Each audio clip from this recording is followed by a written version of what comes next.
என்னதான் அவங்க பண்ணாலும் என்னதான் பேசினாலும் வீட்டில் நான் படுற பாடு எனக்கு தான் ஐயா தெரியும் அப்படின்ட்டு பேச வருகிறார் நம்ம சகோதரர் மோசஸ் அவர்கள். அவர் அன்றைய கால பெற்றோர்கள் தான் என்று பேச வருகிறார் அருமையான சகோதரர் மோசஸ். எப்படி இருக்கும் சபை விசுவாசிகள், போதகர்கள் மற்றும் சண்டே கிளாஸ் பிள்ளைகள் எல்லோருக்கும் என் முதற்கண் வணக்கத்தை தெரிவித்துக் கொள்கிறேன். நடுவர் ஐயா, மிஸ்டர் நடுவர் கேட்டு கேட்டு வாங்க வேண்டியதா இருக்கியா?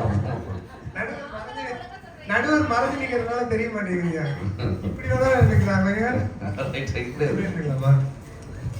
நடுவர் ஐயா அவர்களுக்கும் என் முதற்கண் வணக்கத்தை தெரிவித்துக் கொள்கிறேன். அன்றைய கால பெற்றவர்கள் சிறந்தவர்கள் என்று இந்த நேரத்திலே நான் கூறிக்கொள்ள ஆசைப்படுகிறேன். அன்றைய காலத்தில்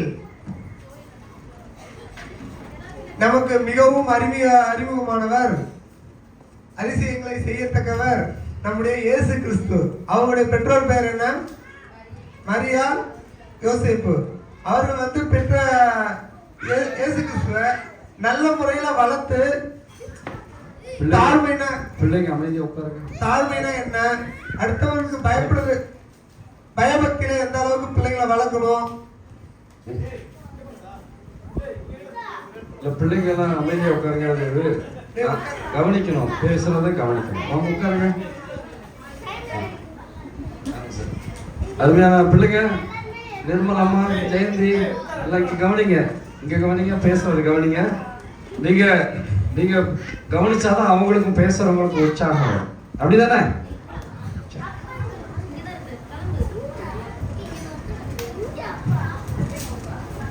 அப்புறம் எடுத்துக்கலாம். சொல்லுங்க. முடிச்சுட்டு 10 minutes டைம் பட்டிமன்றம் முடியும்.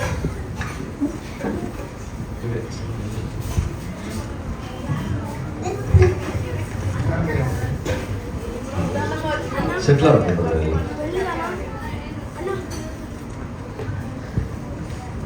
முடிச்சுட்டு 10 minutes டைம் தரோம். சரி, ரைட்.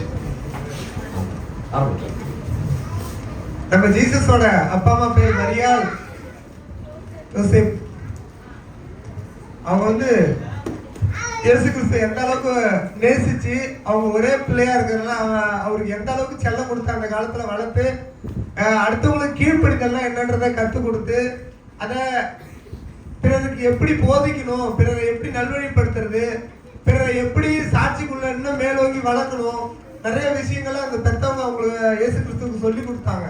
அதுவும் இல்லாத ஆவியானவரும் அவங்கள இயேசு கிறிஸ்துவுக்கு ஆலோசனை கர்த்தரா இருந்து அதை தேவன் வழி நடத்தினார்.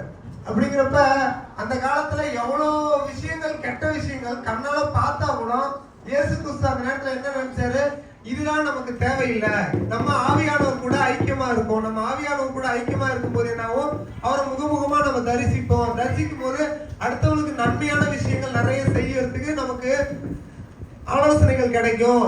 நிறைய விஷயங்கள் தேவன் மூலமா நமக்கு ஆலோசனைகள் வரும்போது மற்றவங்களுக்கு அந்த விஷயத்தை பகிர்ந்து கொடுக்கக்கூடிய ஒரு தகுதியை இறைவன் நமக்கு கொடுப்பாரு. அப்படிங்கிற அந்த ஒரு எண்ணத்தை இயேசு கிறிஸ்து மனசுல வச்சு அநேகருக்கு நல்ல விஷயங்களை மட்டுமே செஞ்சு நல்வழிப்படுத்தி எல்லோருக்கும், ஒரு சாதாரண குருடனுக்கும் சரி, பார்வை இல்லாதவன், செவிடன், ஊனமுற்றவன் எல்லாருக்கும் அந்த கடைசி நேரத்துல பாருங்க, அந்த பார்வையற்றவன் என்ன சொன்னான், என்ன சொல்றோம், என்ன சொல்றாங்க,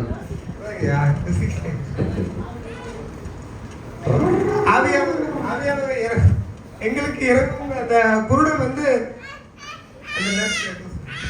தாவீதின் குமாரனே எங்களுக்கு இறங்கும் என்று அந்த நேரத்துல கெஞ்சி கூப்பிட்டதுனாலதான் அந்த இயேசு கிறிஸ்துவே இறங்கி உனக்கு பார்வை உண்டாவதாக அப்படின்னு அவரு அந்த அதிசயத்தை அந்த நேரத்துல நிகழ்த்தினாரு.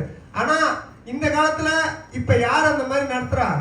சும்மா பேருக்கு நான் கூட்டத்தை கூட்டுறேன், அதிசயங்கள் நடத்துறேன் அப்படி இப்படின்னு கூட்டத்தை கூட்டிட்டு தான் இருக்காங்க. இந்த காலத்துல அந்த மாதிரி நடக்கிறதுக்கு வாய்ப்பு இல்லை. அதுவும் இந்த பெத்தவங்க இருக்கிறாங்களே, பிள்ளைங்களை வளர்க்கறதுக்கு கொஞ்சம் இந்த காலத்து பெத்தவங்க அடிச்சு அந்த பிள்ளைய போட்டு கஷ்டப்படுத்தி அவன் நைட்டு படுக்கும் போது கூட அந்த அந்த சிந்தனையிலே படுத்து காலைல ஒண்ணுக்கே போயிடுறான். அப்படியா?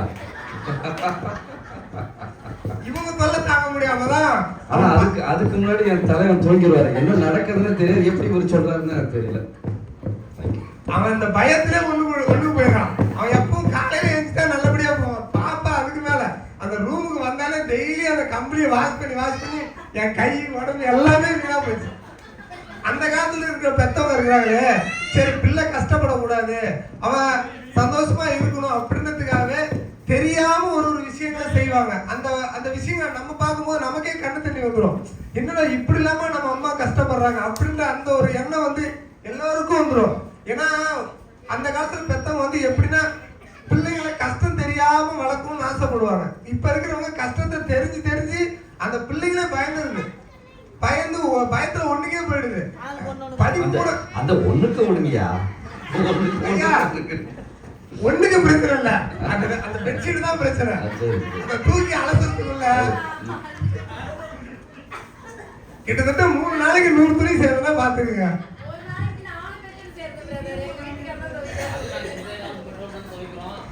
இந்த காலத்து பெத்துக்கு துவைச்சு என்ன பண்றீங்க? அத பேருக்கு தான் துவைக்கிறீங்களா தவிர பெரியவங்க முன்னைய கால பெற்றோர்கள் அந்த கால பெற்றோர்கள் என்ன பண்ணுவாங்க? பெத்தவங்களுக்கு எதுவுமே பிள்ளைங்களுக்கு எதுவுமே தெரியாம செஞ்சிருவாங்க. அந்த கஷ்டம் நம்ம பிள்ளைங்க பார்த்துட்டா அவன் ஃப்ரீயா இருக்க முடியாது அப்படின்ற அந்த எண்ணத்துல அந்த வேலைகளை செஞ்சாங்க. இப்ப இருக்கிறவங்க பாருங்க, உனக்காக கை வலிச்சு துவைச்சு என்னடா பிரயோஜனம், பாத்திரம் வேலைக்கு என்னடா பிரயோஜனம், ஒரு படிப்பு ஒழுங்கா ஏற மாட்டேங்குது, ஒண்ணு ஏற மாட்டேங்குது, ஸ்கூலுக்கு போய் என்னதான் பண்ற, உனக்கு ஃபீஸ் கட்டி வேஸ்ட் தான். மனசுல உள்ளதெல்லாம் எப்படி எடுத்து விடுறாரு இல்ல. ஆனது ஆகட்டும், அப்புறம் 6 மணிக்கு மேல நம்ம பாத்துக்கலாம், ஏதாவது அடிச்சு விடுறாரு. Very good. எவ்வளவுதான் கஷ்டத்தை அனுபவிச்சாலும் அந்த காலத்துல உள்ள பெத்தவங்க வந்து அது ஒரு தனி சிறப்பு, அதை வார்த்தையால சொல்ல முடியாது. இருந்தாலும் அவங்க அந்த மனசுல வச்சுக்கிட்டு அதை வெளிப்படுத்தாம சரி பரவாயில்ல பசங்களோட நன்மைக்காக தானே நம்ம இப்படிலாம் இருக்கிறோம் அப்படின்ற அந்த ஒரு அமைதியே அவங்கள இன்னும் மேல சிறக்க வைக்கும். அதனால அந்த காலத்து பெத்தவங்க தான் ரொம்ப சிறந்தவங்க. அதுல வந்து சுயநலம் இல்லாம அந்த அன்பு பகிரப்படும். அப்படி பகிரப்படும் போது நமக்கே கண்ணு தண்ணி வந்துடும். இப்படிலாம் நம்ம கை தட்டுங்க. Very good, very good. இப்படிலாம் நம்ம பெத்தவங்க நம்மளை வளர்த்துருக்காங்களே. இப்ப இருக்கிறவங்க பாரு, பேருக்கும் ஏதோ செஞ்சா போதும், ஏதோ தின்னா போதும், படுத்தா போதும்.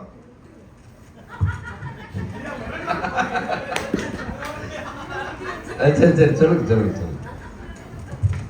அப்ப இருக்கிறவங்க பிள்ளைகளுக்கு மனசு கஷ்டப்படாம என்னென்னலாம் செய்யணும், எதெல்லாம் பண்ணா அவங்க மனசு சந்தோஷப்படும் அது அப்படின்னு பார்த்து வளர்த்தாங்க. இப்ப இருக்கிறவங்க பாருங்க, எது செஞ்சாலும் நீ தின்னுதான் ஆகணும், காரம் இருக்கோ உப்பு இருக்கோ எது. அது பிள்ளைகிட்ட சொல்றாங்களா இல்ல கணவர்கிட்ட சொல்றாங்க? லைவ்ல நடந்துட்டு இருக்கிறதாங்க பேசுறேன்.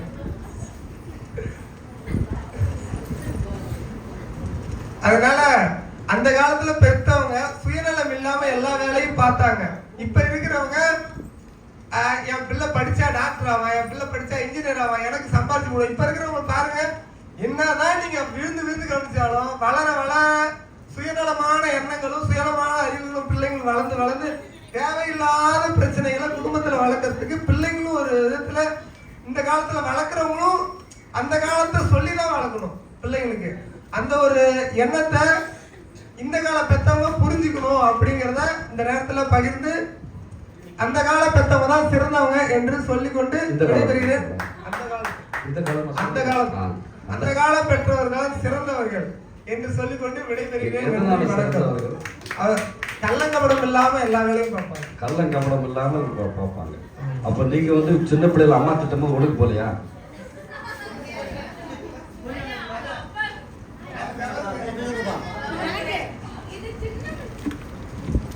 சரி, அது ரொம்ப அழகாக பேசினாரு அவர். Very good. ப்ராக்டிக்கல் எக்ஸ்பீரியன்ஸ்ல ரொம்ப பேசினாங்க.